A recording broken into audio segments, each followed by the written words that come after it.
오늘 주일 예배에 나오신 여러분을 주님의 이름으로 환영하고 축복합니다. 하나님께서 이 어려움의 시기 가운데 우리가 각 처소에서 각 가정에서 예배하는 가운데 하나님께서 주시는 큰 은혜와 또 위로하심, 또 하나님의 임재의 영광을 보는 귀한 예배 시간이 되기를 소원합니다.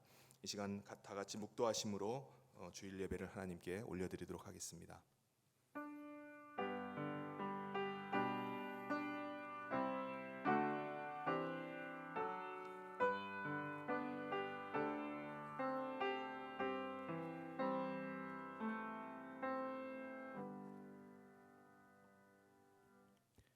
여호와는 나의 목자시니 내게 부족함이 없으리로다. 그가 나를 푸른 풀밭에 누이시며 쉴 만한 물가로 인도하시는도다.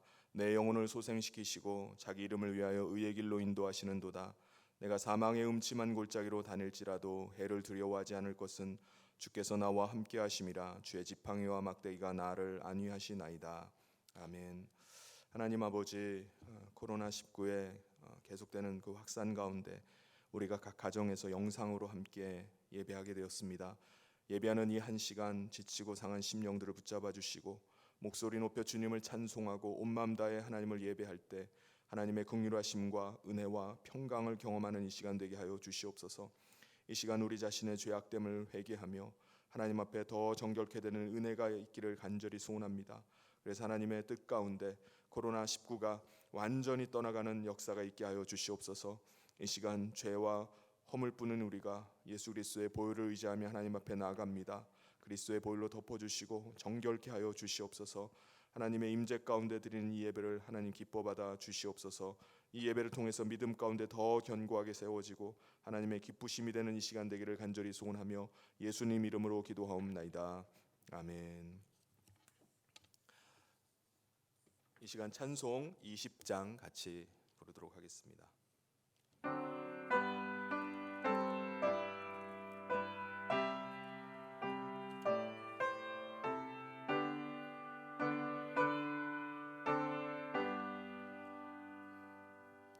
큰 영광 중에 계신 주 나 찬송합니다.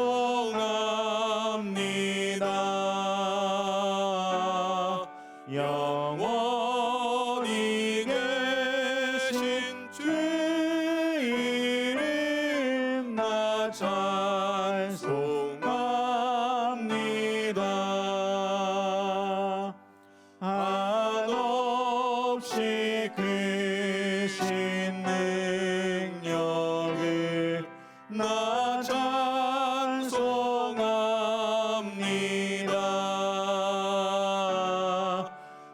참되고 미쁜 그 언약 나 찬송합니다.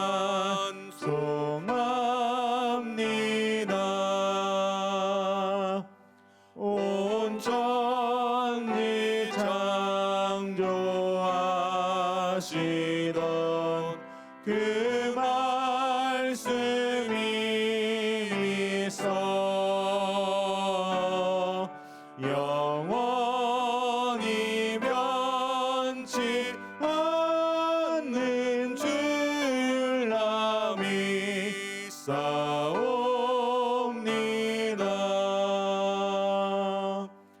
그 온유하신 음성 날 불러주시고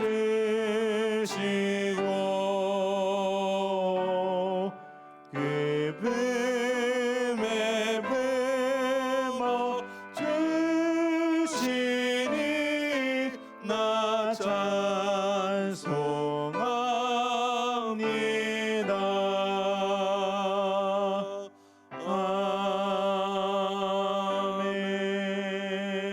아멘.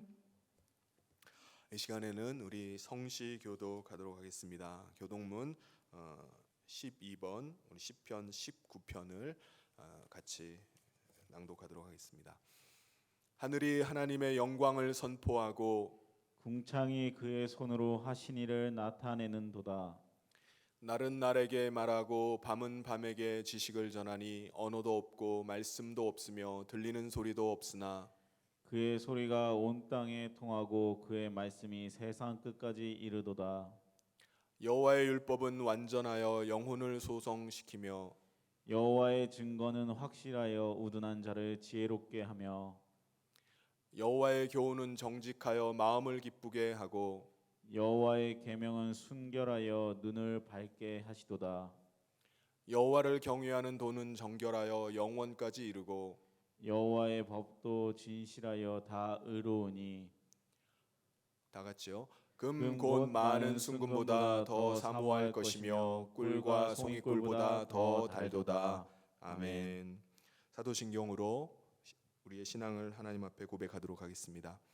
전능하사 천지를 만드신 하나님 아버지를 내가 믿사오며 그 외아들 우리 주 예수 그리스도를 믿사오니 이는 성령으로 잉태하사 동정녀 마리아에게 나시고 본디오 빌라도에게 고난을 받으사 십자가에 못 박혀 죽으시고 장사한 지 사흘 만에 죽은 자 가운데서 다시 살아나시며 하늘에 오르사 전능하신 하나님 우편에 앉아 계시다가 저리로서 산 자와 죽은 자를 심판하러 오시리라. 성령을 믿사오며 거룩한 공회와 성도가 서로 교통하는 것과 죄를 사하여 주시는 것과 몸이 다시 사는 것과 영원히 사는 것을 믿사옵나이다. 아멘. 이 시간 찬송 91장 다 같이 하도록 하겠습니다.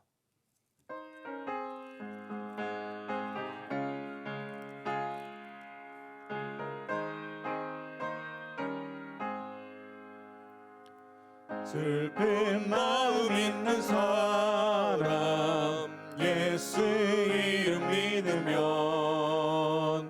영원토록 변함없는 기쁜 마음 얻으리. 예수의 이름은 세상의 소망이요 예수의 이름은 전국의 기쁨일세.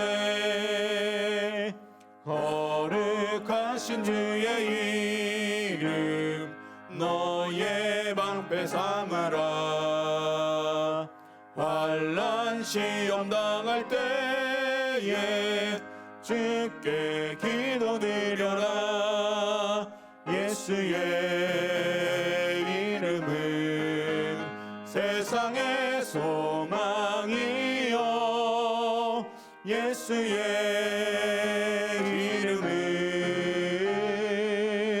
전국의 기쁨일세. 존귀하신 주의 이름 우리 기쁨되도다. 주의 품에 안길 때에 기뻐 찬송 부르리. 예수의 이름은 세상의 소망이요 예수의 이름은 전국의 기쁨일세. 우리 함께 나가는 예 보좌 앞에 나가 왕의 왕께 경배하며 멸류관을 드리리. 예수의 이름은 세상의 소망이요 예수의 이름은 전국의 기쁨일세. 아멘. 이 시간 우리를 대표해서 김광남 장로님 나오셔서 기도 인도해 주시겠습니다.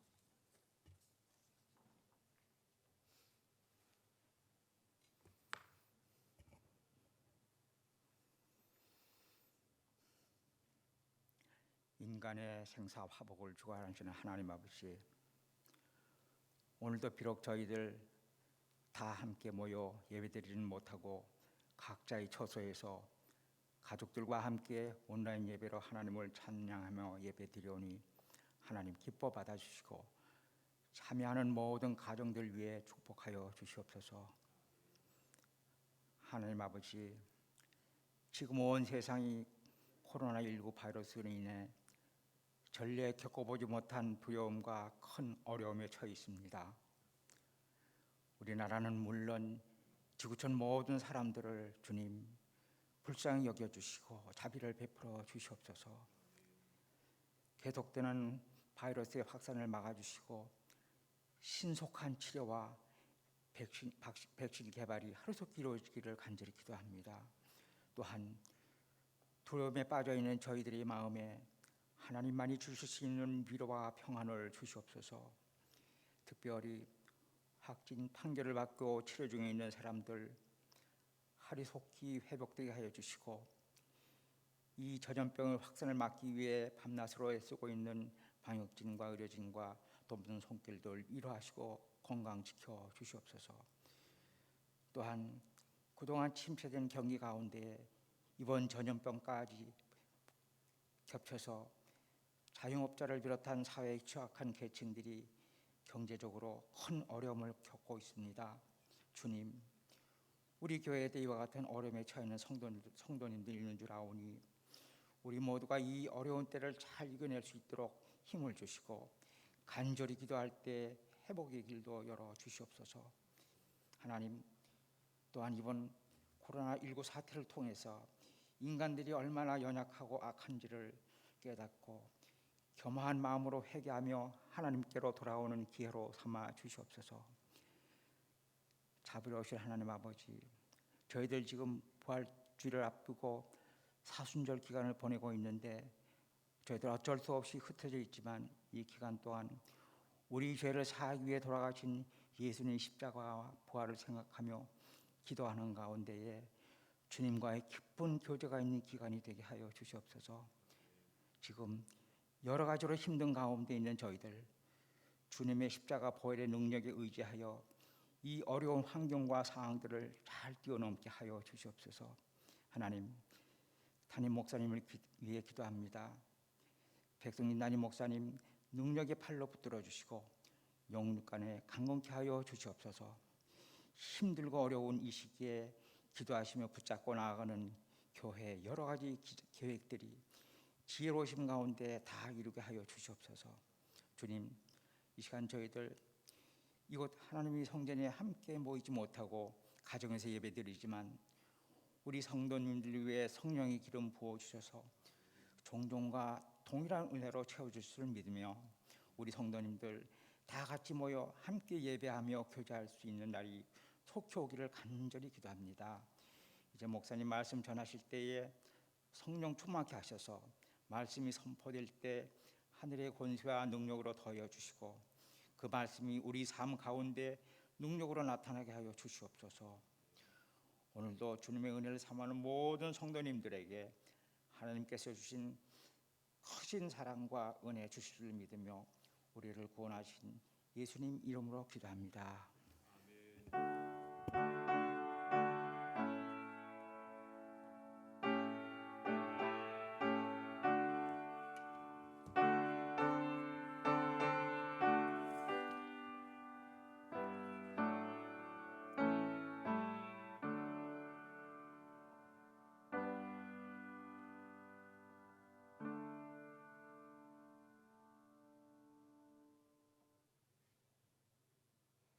이 시간에는 시편 23편 찬양을 우리 호산나 찬양대 지휘를 맡고 있는 우리 김호수 집사님께서 특성으로 찬양해 주시겠습니다.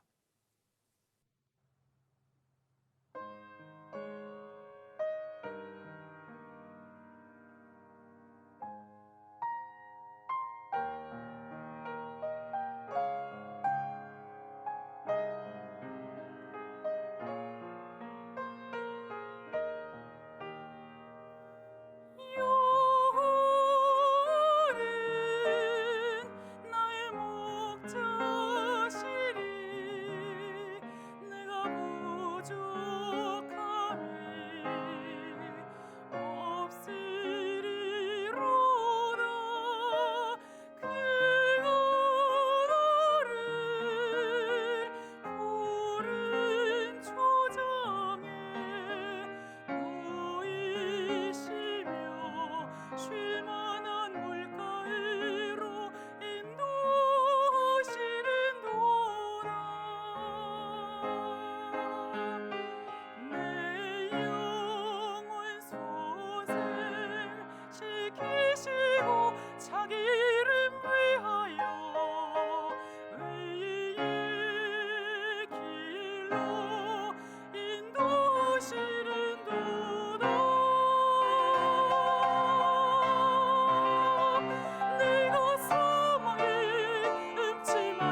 아멘.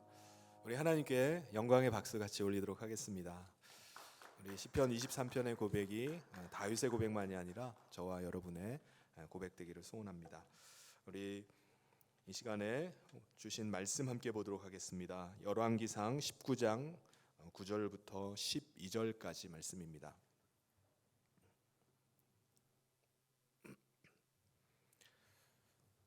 같이 읽도록 하겠습니다.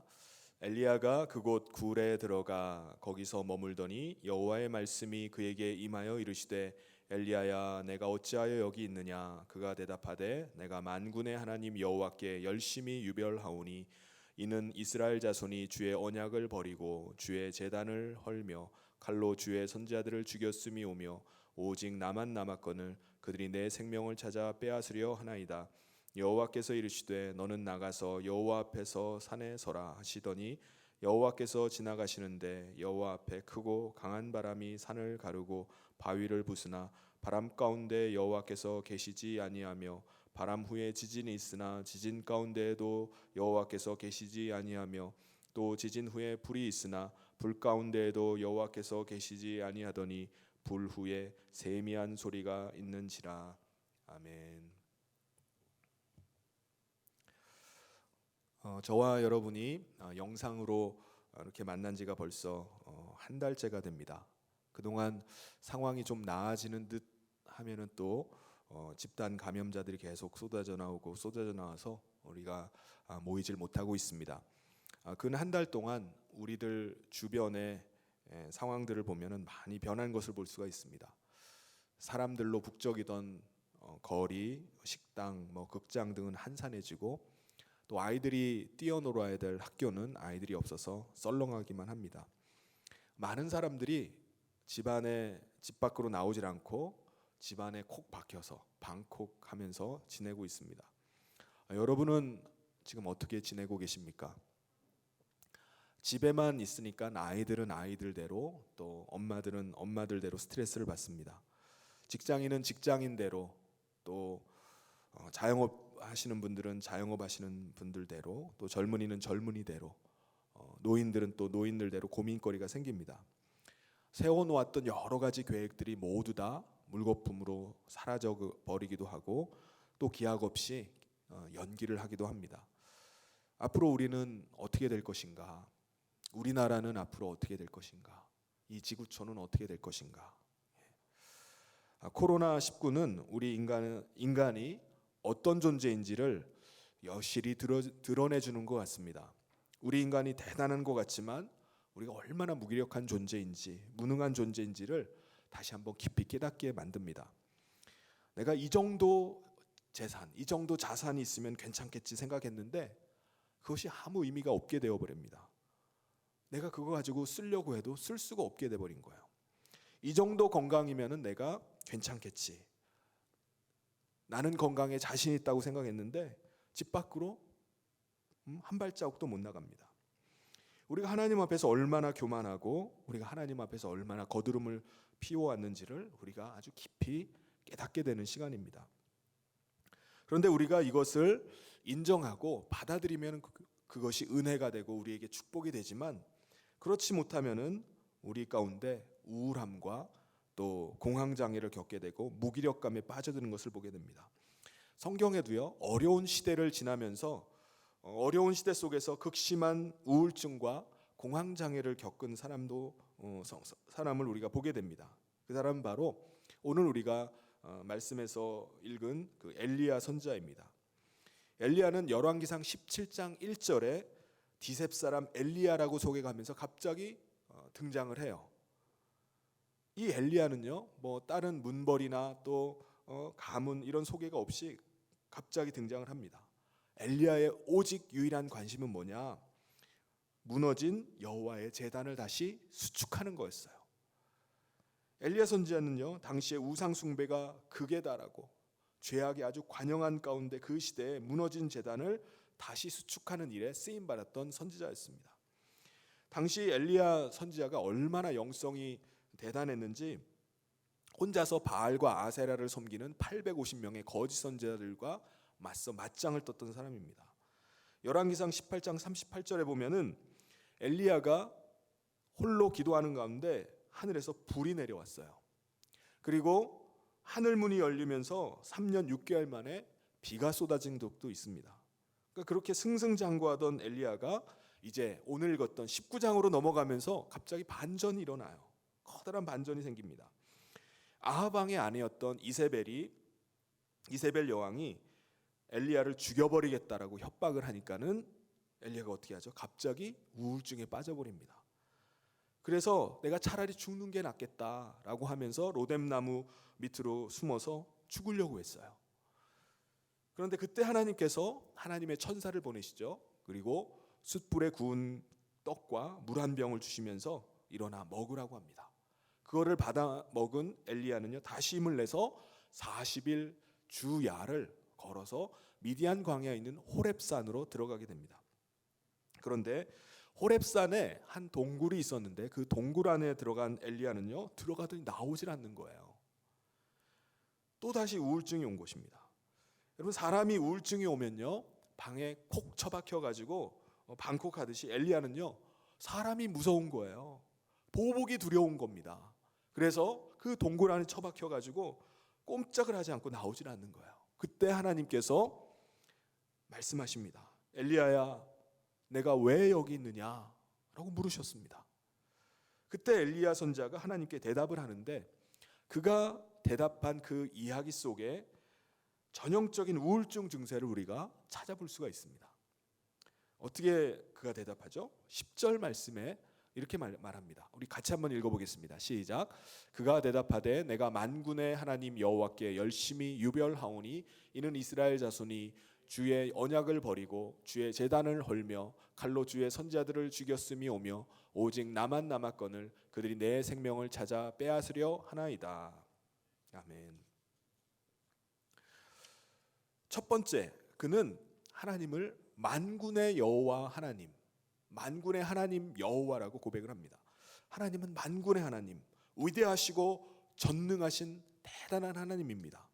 그런데 엘리야는요, 그 하나님을 슈퍼맨 컴플렉스처럼 하나님을 그런 대단하시고 하나님은 정말 위대하신 하나님이시기 때문에 나 같은 찌질한 거, 나 같은 인생은 생각도 안 하신다고 생각하는 거예요.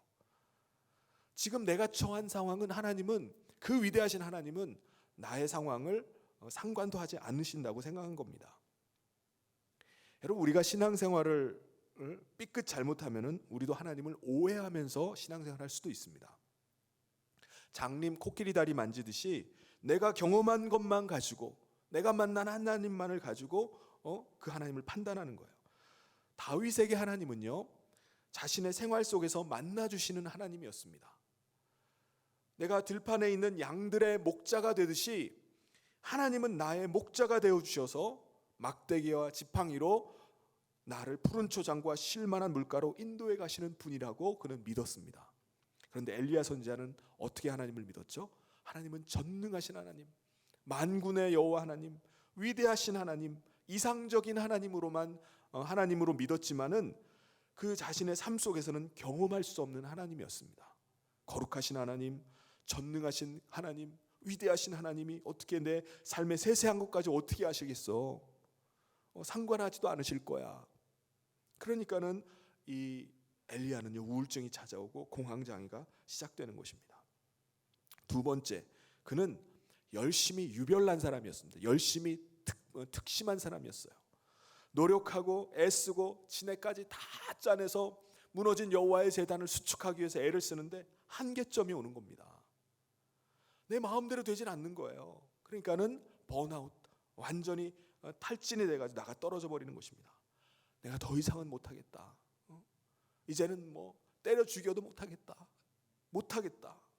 열심의 한계, 욕심의 한계, 애씀의 한계에 직면을 해버리니까 우울증이 찾아온 겁니다. 여러분, 열심 없는 사람은요, 우울증이 없어요. 일 욕심이 없는 사람은 공황장애도 안 옵니다. 많은 사람이 체력의 한계를 느끼고, 능력의 한계를 느끼고, 부부관계의 한계를 느끼고, 자식 농사의 한계를 느끼면서 우울증이 그때 찾아오는 겁니다. 열심히 한 사람이 실망을 하고요, 사랑한 사람이 상처를 받고, 믿었던 사람이 발등찍히고, 기대하는 사람이 실망을 하게 되는 것입니다. 엘리야는요, 자기의 그 열심, 그렇게 하나님을 향해서 유별나게 열심을 냈던 것이 한계에 부딪히니까 그냥 번아웃이 돼버린 겁니다. 나가 떨어져 버린 거예요. 세 번째, 그는 이스라엘 자손이 주의 언약을 버리고 주의 제단을 헐며 칼로 주의 선지자들을 죽였음이오며, 지금 엘리야가 말하는 게 뭐죠? 이 타인에 대한 분노와 타인에 대한 원망이 막 들끓고 있습니다. 이스라엘 백성들 다 언약 버리고 돌아섰습니다. 그들이 주의 제단을 헐고 선지자들을 칼로 죽이고 있습니다 하면서 그들을 향한 분노, 그들을 향한 원망이 막 일어납니다. 이것은 전형적인 우울증의 증세예요. 전형적인 공황장애의 증세입니다. 사람들이 꼴도 보기 싫은 거예요. 배우자가 싫고 자식이 미운 겁니다. 네 번째, 그는 오직 나만 남았거늘이라고 고백을 합니다. 세상에 믿을 놈 하나도 없습니다. 나만 힘들고 나만 외롭고 나만 괴롭다고 생각하는 거예요. 아무도 신경을 안 씁니다. 나만 지금 머리를 쥐어짜고 머리에 쥐가 나도록 머리가 터질 것 같습니다. 왜 나만 이래야 됩니까? 그야말로 지금 엘리야는요, 왕따, 외톨이, 고분군 혼자서 지금 하고 있다고 생각하는 거예요. 다섯 번째, 그가 뭐라고 말하죠? 그들이 내 생명을 빼앗으려 하나이다. 가만히 있는데도 죽을 것 같은 거예요. 막 죽음의 공포가 막 밀려오는 겁니다. 사람들이 다 나를 죽이려고 한다고 생각하는 거예요. 더 이상 엘리야는요, 버틸 여력이 없었습니다. 여러분, 엘리야의 이 5가지의 이야기를 보면요, 엘리야는 전형적인 우울증을 앓고 있고 공황장애가 온 것으로 보입니다. 그런데 중요한 것은 엘리야가 가지고 있는 이 모든 생각이 모두 다 오해라는 거예요. 착각을 하고 잘못 생각하고 있다는 것입니다. 여러분, 엘리야가 가졌던 오해와 착각은 뭐죠?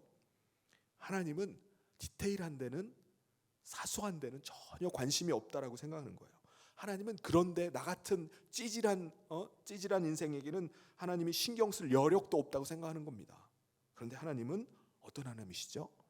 세심한 부분까지도 살피시는 하나님이세요. 지금 엘리야에게 가장 필요한 것이 무엇인지, 그에게 지금 다른 것보다 그가 지금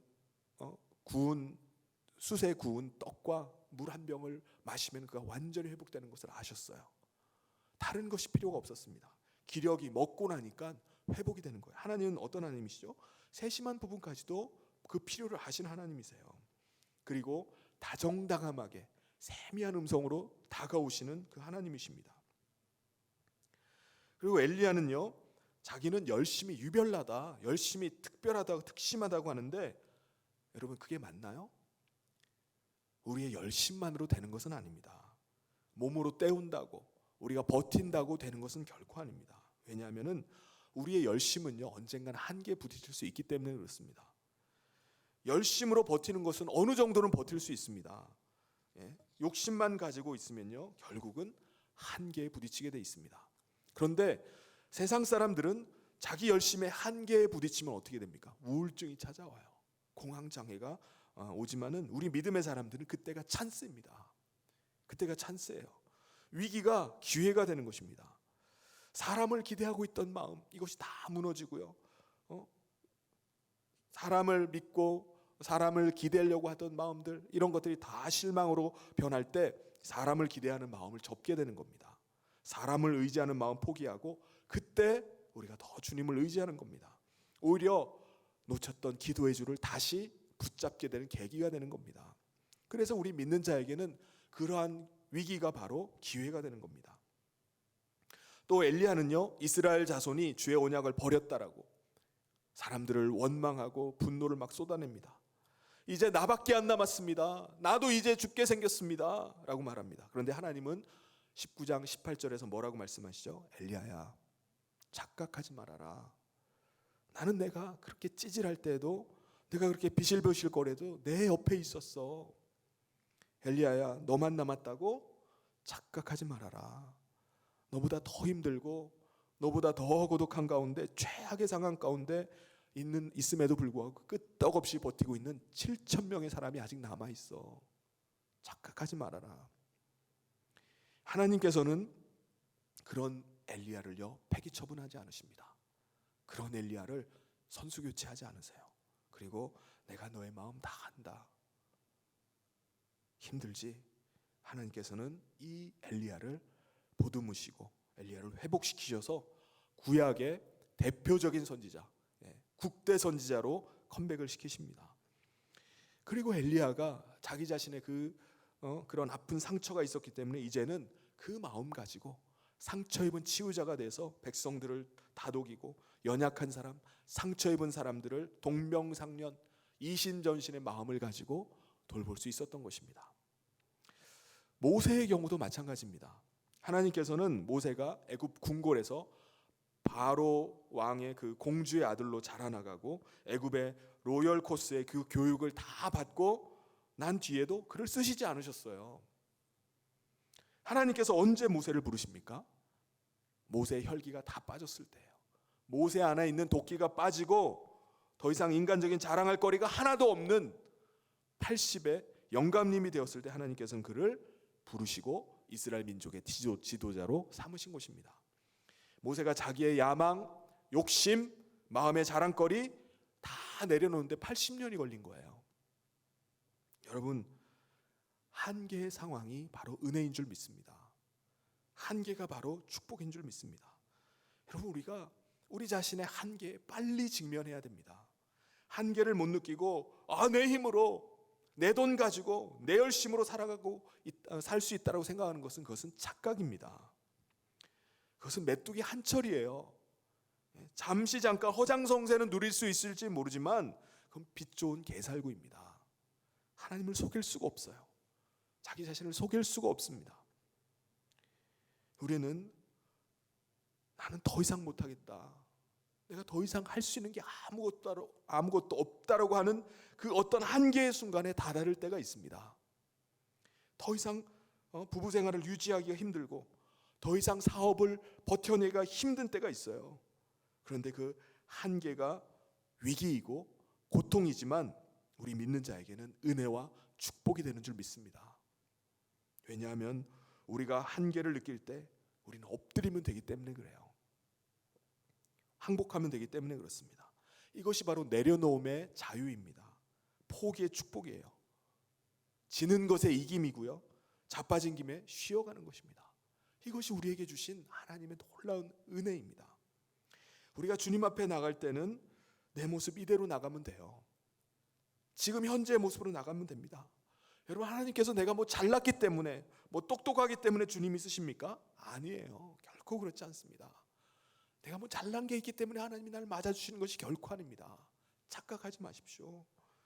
허물 많은 베드로도요, 수제자로 쓰셨습니다. 의심 많은 베드로도 확신 있는 종으로 쓰셨어요. 자기 혼자 피해망상에 빠져서 나만 힘든 것 같아, 사람들은 다 엉뚱하고 나를 죽이려고 해, 하나님은 아실까? 하나님 내 입장 아실까?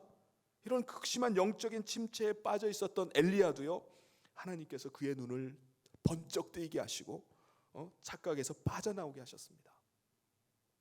그때부터 엘리야의 인생관이 완전히 바뀝니다. 그때부터 그의 세계관이 바뀌고요, 신앙관이 완전히 변하게 됩니다. 하나님은 위대하신 하나님, 하나님은 전능하신 하나님, 만군의 여호와 하나님이시지만 나의 이 찌질한 모습, 나의 또라이 같은 모습도 사랑하시고 하나님이 이런 나를 들어서 사용하시는구나, 나 혼자만 있는 것이 아니었구나. 하나님께서는요, 오늘 12절 말씀에 세미한 음성으로 다가오셔서 그에게 말씀해 주셨습니다. 그리고 그 섬세하신 하나님을 만나면서 엘리야가 완전히 회복이 됩니다. 여러분, 우리가 일욕심을 내고요, 사람 욕심도 내보지만은 그때마다 우리는 쓰디쓴 맛을 보게 됩니다. 사람을 사랑하면 상처받게 되고, 기대하면 실망하게 되고, 믿는 도끼에 발등 찍히는 것이 우리 인생입니다. 그럴 때 보통 우리 사람들은요, 우울증이 찾아오고 피해망상증이 생기고 대인기피증이 생기고 우울증이 재발하지만, 우리 예수 믿는 사람들은 그것을 신앙으로 넘어가는 것입니다. 하나님은 우울증에 빠진 엘리야를 고쳐가면서 특별한 방법을 사용하신 것이 아닙니다. 엘리야의 삶의 현장에 찾아가신 거예요. 그를 만나주신 것입니다. 그리고 세미한 음성으로 그에게 다가오셔서 말씀하신 것입니다. 여러분, 예수님을 봐도 그렇습니다. 예수님께서 십자가에 돌아가시고 난 뒤에 엠마오 도상으로 두 제자가 터벅터벅 걸어가고 있었어요. 예수님을 따라가면 자기들도 뭔가 한 자리 얻을 줄 생각했는데, 예수님이 곁에만 붙어 있어도 뭔가 출세할 줄 알았는데, 덜커덕 예수님께서 십자가에 돌아가 버리신 거예요. 이제 갈 바를 알지 못하는 제자들 중에 두 사람이 시골에 가서 농사나 짓자 하면서 낙심천만해서 엠마오로 낙향을 하고 있었습니다. 그때 예수님께서 그들 가운데 찾아오셔서 말씀을 풀어주시기 시작하셨어요. 그들과 함께 엠마오 도상으로 함께 걸어가시면서 말씀을 해주시기 시작합니다. 그러자 그들이 뭐라고 말합니까? 그분이 말씀을 풀어주실 때 우리 마음이 뜨겁지 아니하더냐, 서로 그렇게 고백하는 거예요. 우리 마음이 막 불붙는 것 같지 않았니? 여러분, 식어 빠진 심장이 다시 박동을 막 하기 시작합니다. 꺼져버린 엔진이 다시 점화가 된 거예요. 제자들의 싸늘해진 그 식은 가슴이 막 콩당콩당 뜨기 시작하고 뜨거워지기 시작했습니다. 여러분, 예수님은요, 우리가 이렇게 지치고 상한 심령 가운데 있을 때 우리 가운데 먼저 찾아오십니다. 우리가 어찌할 바를 모르고 넋을 잃고 자빠져 있을 때 차라리 죽어버리는 게 낫겠어 라고 하고 있을 엘리야에게 다가오셔서 세미한 음성으로 그에게 말씀하셨듯이 우리에게도 세미한 음성으로 말씀해 주십니다. 왜요? 큰 소리로 말하면 졸도할까 봐, 경기 일으킬까 봐. 엘리야야, 들리니? 엘리야에게 다가오셔서 세미한 음성으로 주님이 말씀하십니다. 그렇게 오셔서 부드럽게 엘리야를 회복시키셔서 엘리야를 이스라엘의 병고와 마병으로, 이스라엘의 대표적인 선지자로 다시금 그를 일으키고 복원하셔서 세워가듯이 우리를 그렇게 주님은 회복시켜 가시는 것입니다. 할렐루야. 오늘 우리는 우리 자신도 모르게 착각에 빠질 때가 있어요. 어떤 생각에 얹혀서, 어떤 잘못된 사고방식에 낚여서 나도 모르게 엉뚱선을 탈 때가 있습니다. 엉뚱한 방향으로 가는 거예요. 여러분, 우리는 한번 시험에 들어버리면요, 한번 낚여버리면은 그 삶의 수레바퀴 속에서 미친 듯이 그냥 살아나가는 거예요. 그 길로 그냥 가는 겁니다. 이 길이 죽을 줄도 모르고 그냥 엉뚱한 삶인지도 모르고 그냥 그 길로 살아가는 것입니다. 아니, 저 사람은 도대체 어떻게 하다가 저 지경이 됐을까?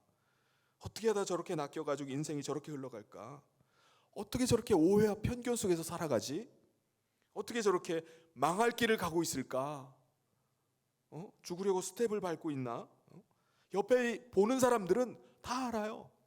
저 사람이 지금 엉뚱한 길로 가고 있는 걸 다 압니다. 그런데 정작 본인은 모르는 거예요. 그런데 그것이, 이러한 상황이 세상 사람들에게는 큰 위기죠. 그때가 우울증이 심해지고 공황장애가 일어난 어려운 때입니다. 그런데 우리 예수 믿는 사람들에게는 그 위기가, 비록 내가 생각이 낚이고 또 엉뚱선을 타지만은 그 위기가 아니라 기회가 되는 것입니다. 그때 그냥 주님의 손을 붙들고, 그때 내가 잘못된 길로 가고 있구나, 두 손 들고 천부의 의지 없어서 나가면은 주님이 뭐라고 말씀하시죠?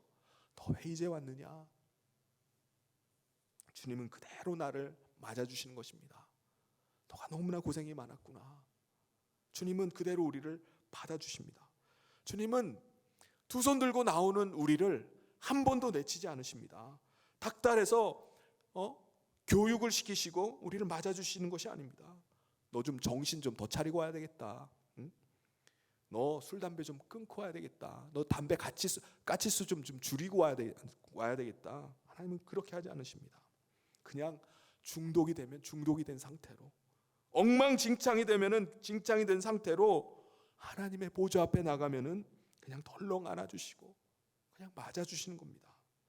하나님은 그런 분이시기 때문에 오늘 우리의 한계가 은혜인 줄 믿습니다. 오늘 우리의 한계가 바로 축복이 되는 줄 믿습니다. 사랑하는 성도 여러분, 한계가 축복이 됨을 믿으시기를 바랍니다. 우리는 한계를 맞으려면 빨리 맞는 것이 나아요.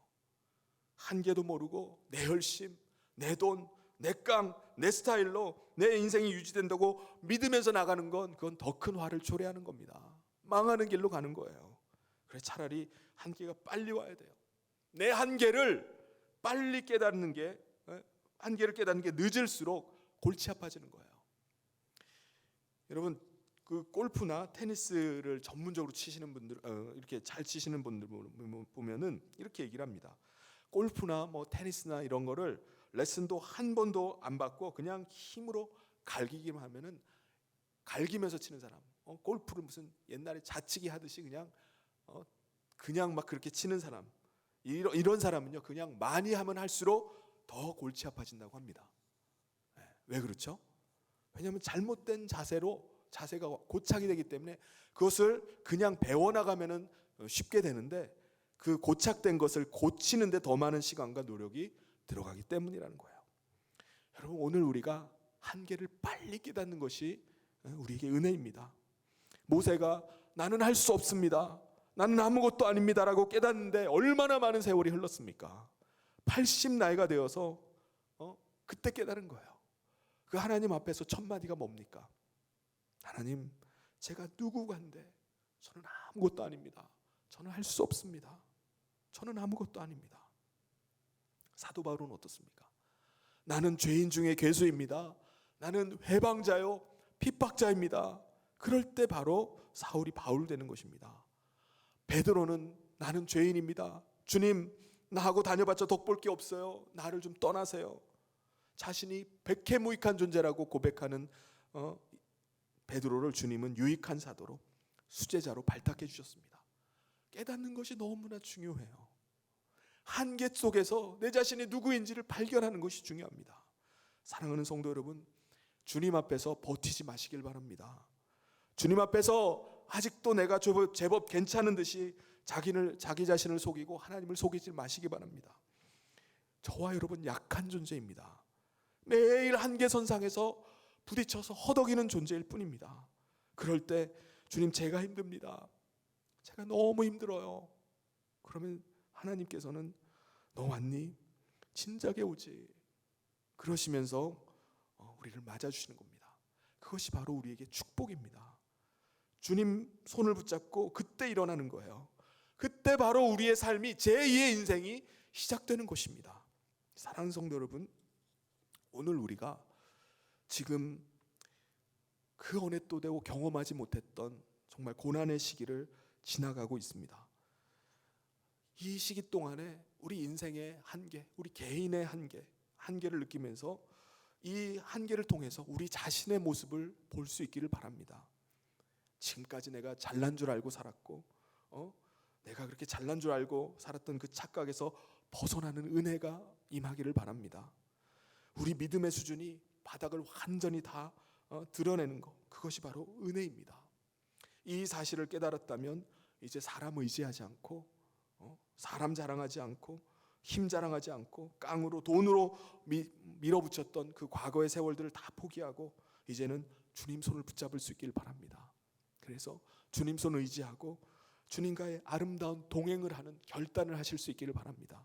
그래서 이 어려움의 시기, 이 고난의 시기, 이 시련의 시기가 주님 손 붙잡고 주님과 함께하는 삶, 새로운 제2의 인생을 살아가는 삶을 살아내는 그 풍성한 은혜의 시간 되시기를 주님 이름으로 축원합니다. 같이 기도하도록 하겠습니다. 하나님 아버지, 저희들을 불쌍히 여겨주시기를 간절히 소원합니다. 우리가 인생을 우리의 힘으로, 우리의 능력으로, 우리의 재물로 살아가고자 하지만 그때마다 우리가 한계점에 부딪힐 때가 많이 있습니다. 엘리야가 그 절망 가운데, 하나님 그 한계 가운데 주님을 더 깊이 만나고 완전히 회복되어서 주님의 사람으로 쓰임 받았듯이 이제 주님의 품에 안기게 하여 주시옵소서. 주님 불쌍히 여겨 주시옵소서. 아무것도 할 수 없는 무능한 인생들을 회복시켜 주시고 더러워진 우리를 하나님 주님의 보혈로 깨끗게 하여 주시옵소서. 주님의 긍휼과 은혜와 평강이 임하기를 소원합니다. 하나님 새로운 힘을 더하여 주시고 새롭게 하여 주시옵소서. 이 시간에도 우리 각자의 처소에서 예배하는 우리 성도들, 온 맘 다해 예배하는 주의 백성들을 붙잡아 주시사 마음의 우울함이 아버지 하나님 주님의 음성을 들음으로 말미암아 벌떡 일어나게 하여 주시고 새 소망 가운데 새로운 삶을 살아갈 수 있도록 주께서 역사하여 주시옵소서. 예수님 이름으로 기도하옵나이다. 아멘. 이 시간에 우리 찬송가 341장 다 같이 찬송하겠습니다.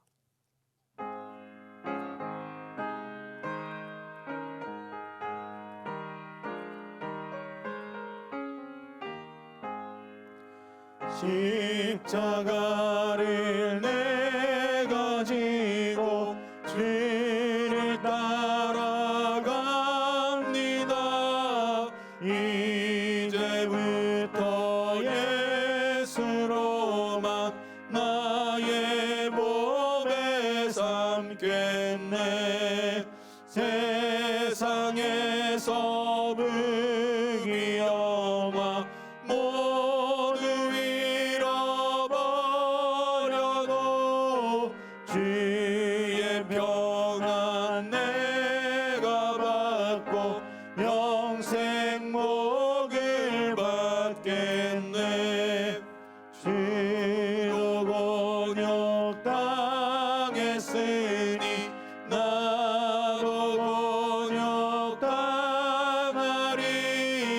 세상 사람 안 사나 예수 진실합니다. 예수 나를 사랑하사 빛난 얼굴 보이면 원수들이 미워해도 염려할 것 없겠네. 내가 핍박당할 때에 주의 품에 안기고 세상 고초 당할수록 많은 위로 받겠네. 주가 주신 기쁨 외에 기뻐할 건 무엇냐. 주가 나를 사랑하니 기뻐할 것뿐일세.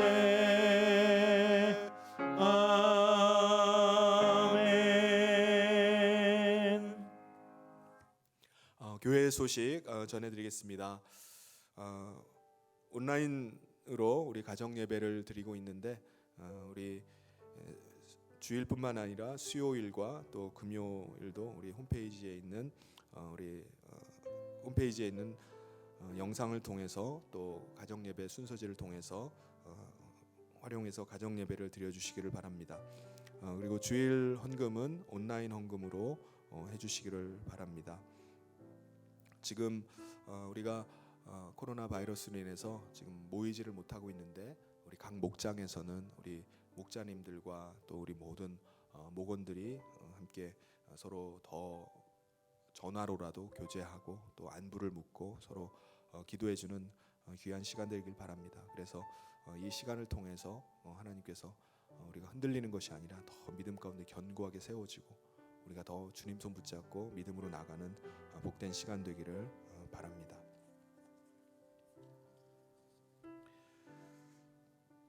이 시간 우리 드린 예물 위해서 함께 기도하고 축도로 예배를 모두 마치도록 하겠습니다. 하나님 아버지, 하나님께서 어려운 시기 가운데 우리가 하나님을 더 바라보며 또 믿음으로 서가게 하심을 감사합니다. 이 시간에 우리 각 처소에서 우리가 하나님을 예배하며 이 시간 하나님의 임재를 느끼며 우리가 하나님을 만나게 하심을 감사합니다. 이 시간에도 하나님을 예배하며 귀한 예물을 준비하여 하나님께 올려드리오니 하나님께서 예물을 기뻐 받으시고 흠양하여 주시옵소서. 오늘 우리의 삶이 하나님 앞에서 행하는 삶이 되게 하여 주시고 아버지 하나님, 세상에 많은 어려움들 가운데 있지만 흔들리지 아니하며 견고하며 하나님께 주시는 소망 바라보며 살아가는 삶이 되게 하여 주시옵소서. 하나님, 여러 가지 어려움들 가운데 특별히 하나님 경제가 무척 어려운 가운데 있습니다. 하나님 아버지, 주의 성령께서 함께하여 주시사 이 모든 어려움의 시련들을 잘 극복하며 인내하며 나가게 하여 주시고 또 하나님께서 때를 따라 돕는 은혜를 베풀어 주셔서 모든 필요들을 넉넉하게 채워주시고 은혜를 허락하여 주시옵소서. 그리하여서 사랑하는 모든 성도들 이 어려움의 시기 동안에 하나님을 더 의뢰하며 또 하나님을 소망하며 믿음 가운데 나갈 수 있도록 주님이 함께하여 주시옵소서. 하나님, 특별히 우리 선교지마다 함께하여 주시길 원합니다. 하나님께서 우리 선교사님들 강건하게 붙잡아 주시고 전 세계적으로 지금 큰 어려움 가운데 있사오니 하나님 그곳에서도 안전하게 하여 주시고 주님의 권능의 손 아래 보호받으며 맡겨주신 사명 감당해 나갈 수 있도록 주께서 함께하여 주시옵소서. 주의 성령께서 이번 한 주간 동안의 삶을 주장하시고 또 은혜 베푸시고 보호하여 주시고 인도하시기를 간절히 소원하며 예수님 이름으로 기도하옵나이다. 아멘. 지금은 우리 주 예수 그리스도의 은혜와 하나님 아버지의 사랑하심과 성령님의 감동 교통위로 축복하심이 하나님을 의뢰하며 또 하나님을 소망하며 하나님 한계 상황 가운데 하나님의 은혜를 구하고 또 하나님을 더 신뢰하는 믿음 가운데 나아가기를 결단하며 나가는 사랑하는 모든 성도들의 삶과 또 가정과 또 직장 위에 지금부터 영원토록 함께 있을지어다. 아멘.